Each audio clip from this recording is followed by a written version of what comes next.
we'll do it significantly sooner than 2020. That's our statement, and look, you can read the numbers as well.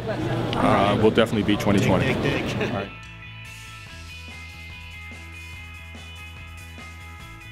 And for Audi, culturally, it's huge. You know our success in the prototype and success at Le Mans.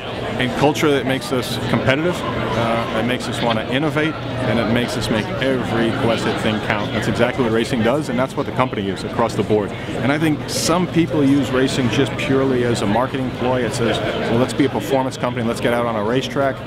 Audi is just absolutely in the DNA, systemic. You know from the Audi Union cars, you know from the rally cars, of course you know it from prototypes. And for us to go into Daytona in our second year and get a victory there with the R8 Grand Am, it was cool, really cool.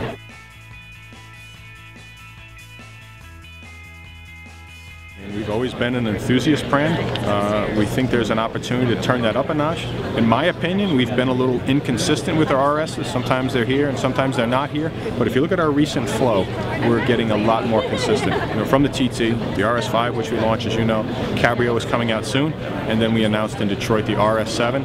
And when you sell these types of cars, plus you sell the R8, people want the credibility that this thing is track tested and is the real deal. And that's exactly what racing gives us. Right.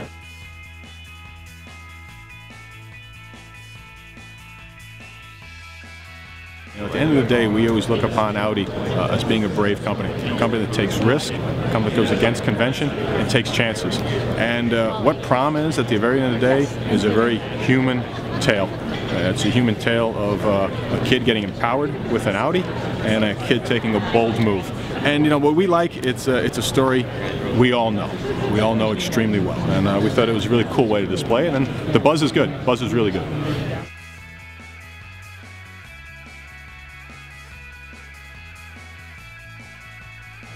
You know, before we launched TDI, we heard all the chatter classes saying it wasn't going to work, it's too noisy, it vibrates, it's a European thing, it's not an American thing, and we pounded it and twisted it. But the truth be told, we got the cars into the market. And when the cars got into the market, consumers decided, and boom, it took off.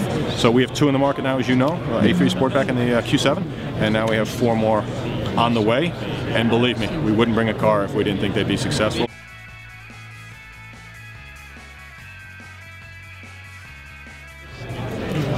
I expect us very clearly to be the #1 luxury brand in America.